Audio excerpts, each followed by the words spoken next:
দক্ষিণ চীনাল মানকাছৰ জিলা গৰিয়ামৰীয়া দেশী জাতীয় পৰিষদ আৰু জিলা উন্নয়ন মঞ্চৰ তৰফৰ পৰা মাননীয় মন্ত্ৰী পীযুষ হাজৰিকা জলসম্পদ মন্ত্ৰী তেখেতক আমি কোকৰাডাঙ্গাৰ নদী প্ৰটেকশ্যনৰ কাম য'ত চলি আছে স্পটতে আমি তেখেতক লগ কৰিছোঁ আৰু তেখেতক মানে আমি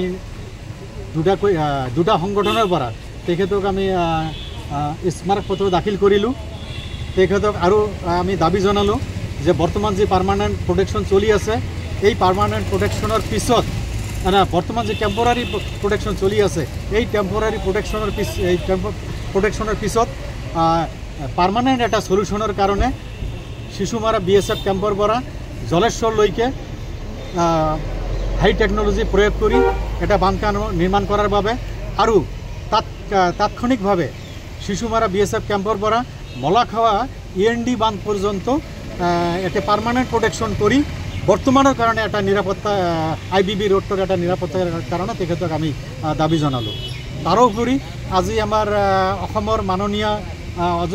বিত্তমন্ত্ৰী অজন্তা নেওগক আমি আজি হাটশিঙিমাৰীস্থ আৱৰ্ত ভ্ৰমণত লগ কৰিলোঁ আৰু তেখেতক আমি এখন জিলা উন্নয়ন মঞ্চ আৰু গৰিয়ামৰীয়া দেশী জাতীয় পৰিষদৰ তৰফৰ পৰা দুটাকৈ মেমৰেণ্ডাম দাখিল কৰিলোঁ। আমাৰ মেমৰেণ্ডামত উল্লেখ আছিল আজি এই কালিৰালগা বিঅপিৰ পৰা জলেশ্বৰ পৰ্যন্ত এটা হাই টেকনলজি প্ৰয়োগ কৰি বানকাম ৰোড নিৰ্মাণ কৰাৰ বাবে, কাৰণ এই বানকাম ৰোডটো নোহোৱালৈকে আমাৰ জিলাখনৰ প্ৰতি এটা ভাবুকিৰ সৃষ্টি হৈ আছে। এই ৰোডটো নিৰ্মাণ কৰা হ'লে আমাৰ হাজাৰ হাজাৰ শস্যভূমি উদ্ধাৰ হ'ব। তাৰোপৰি যে প্ৰতি বছৰে যি নদীৰ গৰ্ভত প্ৰতি বছৰে নদীৰ গৰাখহনীয়াত যি গৃহহাৰা পৰিয়াল, এই গৃহহাৰা পৰিয়ালসমূহৰ অটোমেটিকলি এটা মানে পুনৰ সংস্থাপনৰ ব্যৱস্থা হ'ব আৰু অসমৰ মেঘালয়ৰ পৰিৱৰ্তে অসমৰ ভূমি দি